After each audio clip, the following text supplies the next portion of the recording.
ఓం శ్రీ గురుభ్యో నమ. శ్రీ మహాగణాధిపతయ నమ. శ్రీమాత్రే నమ. కర్కటే పూర్వఫల్గుణ్యాం తులసీకాననోద్భవాం పాండ్యే విశ్వంభరాం గోదాం వందే శ్రీరంగనాయకీం.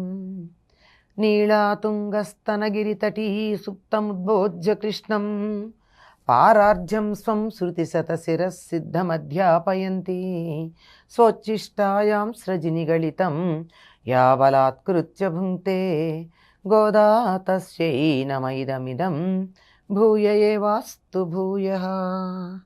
శ్రీ భూనీలా సమేత గోదారంగనాథ స్వామినే నమః. வையத்துவாள் வீர்கள் நாமும் நம்பாவை குச்செய்யுங்கிரிசைகள் கேளீரோ பாஷ்கடலுள் பையத்து இன்ற பரமனடிபாடி நெய்யுண்ணோம் பாலுண்ணோம் நாட்காலே நீராடி மையிட்டெழுதோம் மலரிட்டு நாம் முடியோம் செய்யாதன செய்யாம் தீக்குழலை சென்றோதோம் ஐயுமும் பிச்சையுமாந்தனையுங்கை காட்டி ఉయ్యుమా ఎన్ని యుగండేలో రెంబావాయ్. రెండవ నాటి ఉదయం.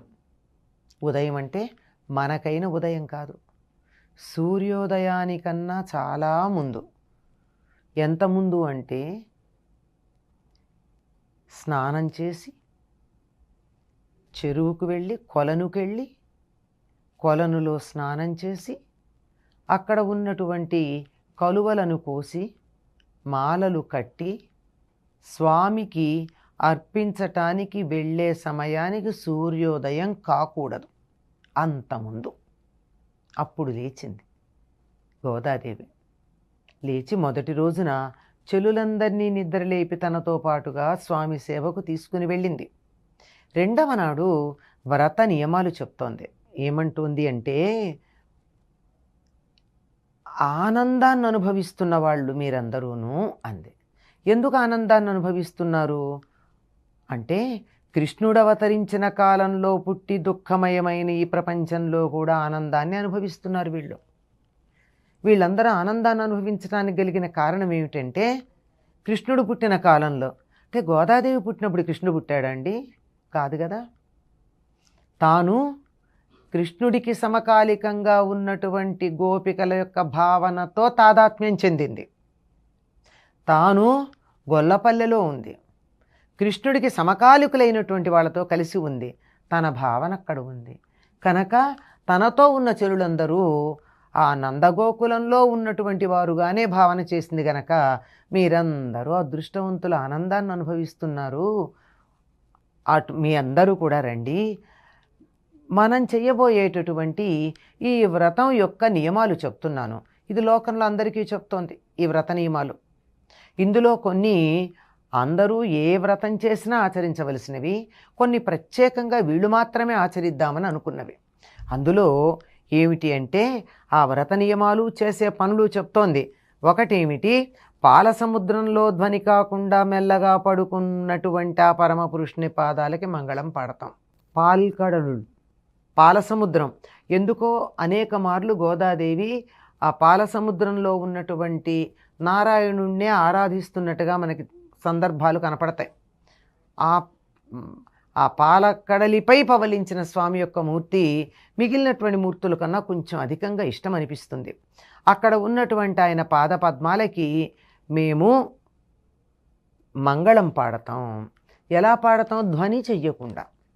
ఎందుకంటే నిద్రపోతున్నటువంటి వాళ్ళ దగ్గర మంచి సంగీతం పెట్టినా మెత్తగా ఉండాలి, కానీ కొద్దిగా అందులో గట్టిగా అరుపుల్లాంటివి ఉన్నా మెలకు వచ్చేస్తుంది కదా. మేము మంగళం పాడేది కూడా ధ్వని చెయ్యకుండా, ఇబ్బంది కలగకుండా పాడతాం. ఆయన పరమపురుషుని పాదాలకి మంగళం పాడతాం. ఆయనేమో అసలు ధ్వని లేకుండా పడుకున్నాడు, కాలు ఇటు అటు కదపట్లేదు, శబ్దం కూడా రానియటం లేదు. ఈ వ్రత సమయంలో మేము చేసేది ఏమిటంటే, నెయ్యుಣ್ಣోం పాలుಣ್ಣోం. నెయ్యి తినం, పాలు తాగం. ఏమిటిది? గొల్లపల్లెలో ఉన్నటువంటి గోవులన్నీ కృష్ణుడికి చెందినవైతే ఆ గోవుల యొక్క పాలు తాము తీసుకుంటే కృష్ణుడు సొమ్ము తీసేసుకున్న వాళ్ళు అవుతారట. అందుకని నెయ్యి తినరట, పాలు తాగరట. తెల్లవారుజామునే లేచి స్నానం చేస్తాం, ఇదొకటి. కంటికి కాటుక పెట్టుకోం, కొప్పులో పూలు పెట్టుకోం. కాటిక పెట్టుకోవడం ఎందుకు మానేస్తారు? అలంకరణ చేసుకోవటం లేదు. జీవితం మీద విరక్తి కలిగిన వాళ్ళు అలంకారాలు చేసుకోరు. అంతేకాదు, కాటుక పెట్టుకున్నట్టయితే సన్నని కర్బనపు పొర కంటి పైన వ్యాపించి ఉంటుంది. చూడండి, కాటుక పెట్టుకున్నట్టయితే కంటి కొసల్లోకి ఆ కాటుకంతా పుసి రూపంలో చేరుతుంది. అంటే కంటిని శుభ్రం చేస్తుంది. అమ్మో, అసలే నల్లగా ఉంటాడు, ఆ నల్లని వాడిని చూసేటప్పుడు ఈ నల్లని పొర కాటుక పెట్టుకుంటే కనపడతాడా? అయినా కృష్ణుని చూసేటప్పుడు మా కళ్ళకి పొర అడ్డు దేనికి అని కాటుక పెట్టుకోరట. కాటుక పెట్టుకోవడమే కాదు, పువ్వులు కూడా పెట్టుకోరట. బృందావనంలో ఉన్నటువంటి పువ్వులన్నీ కృష్ణుడికి చెందినవి, ఆయన సొత్తు. ఆయన దగ్గర నుంచి మేమెట్లా తీసుకుంటాం? ఆయన తీసుకోమని మాకు అనుమతిస్తే మీరు పర్వాలేదు ఈ పూలు ధరించండి అంటే ప్రసాదంగా నిర్మాల్యంగా ఇస్తే తీసుకుంటాం తప్ప మా అంతట మేము ఆ పూలని ధరించం. ఇవి చెయ్యమని చెప్పినటువంటి పనులు. పాలు తాగం, నెయ్యి తినం, కాటుక పెట్టుకోం, తర్వాత పూలు పెట్టుకోం. ఇంతేనా? ఇంకా కొన్ని పనులు చెయ్యట. ఏమంటే పెద్దలు ఆచరింపని పనులను ఆచరించం. అంటే పూర్వులు ఎలా ఆచరించారో అట్లాగే చేస్తాం, కానీ కొత్త కొత్త పనులు మేమేం పెట్టుకోం. కొత్తగా ఏదైనా మొదలు పెడితే ఇది పూర్వులు చేశారా లేదని కనుక్కుని సంప్రదాయంగా వస్తున్న పద్ధతినే పాటిస్తాం తప్ప కొత్తదనం ఏదో ఉందని కొత్తక వింత అని దాని వెంట వెళ్ళం మేము. ఇది 5వ నియమం. ఆ తరువాత ఇతరులకి బాధ కలిగించే పనులు ఏవీ చెయ్యం.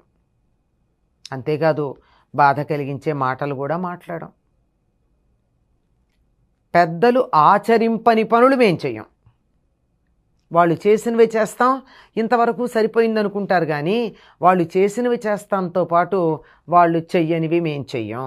కొత్తగా మేము ఈ పద్ధతి మొదలుపెట్టామండి అనరట.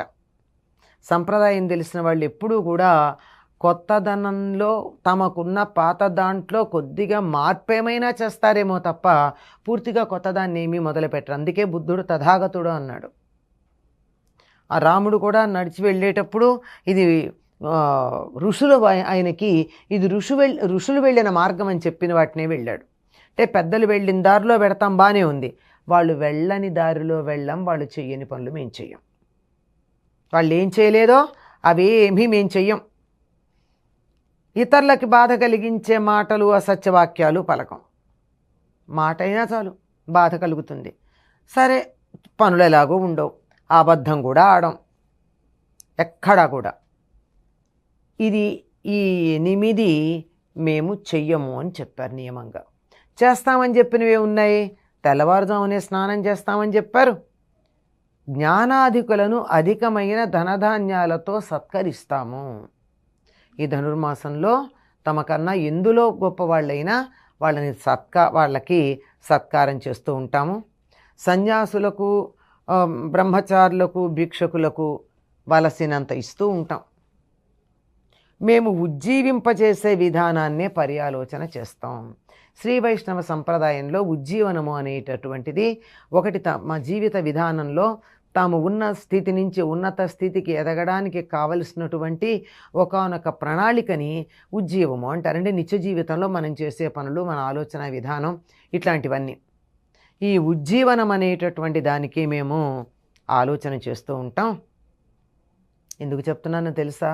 మన నియమాలన్నీ విని మీరందరూ ఆనందించండి. వీటి వల్ల మనకు ఆనందం కలుగుతుంది. 8 పనులు చెయ్యము అని చెప్పారు, ఇంకొక 4 పనులు చేస్తామన్నారు. తెల్లవారుజామునే లేస్తాము, అందరికీ జ్ఞానాధికులైనటువంటి వాళ్ళని గౌరవిస్తాము, బ్రహ్మచారులకు, సన్యాసులకు భిక్షలు ఇస్తూ ఉంటాం, పర్యాలోచన ఉజ్జీవనం అనేదాన్ని పర్యాలోచన చేస్తాం. ఇదమ్మా మనం పాటించేటటువంటి నియమాలు ఈ వ్రతంలో. శ్రీవ్రతం చేసేటటువంటి వారు వీటిని తప్పనిసరిగా పాటించాలి.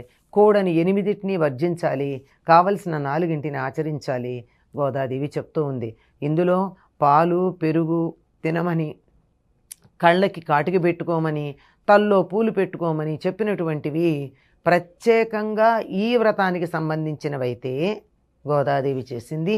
మిగిలిన నియమాలన్నీ ఏ వ్రతం చేసినా తప్పనిసరిగా పాటించాలండి. మనం ఎన్నో వ్రతాలు చేసాం, పూజలు చేసాం, ఫలితం రాలేదు అంటే ఈ వ్రత నియమాలు మనం పాటించకపోవడం వల్ల.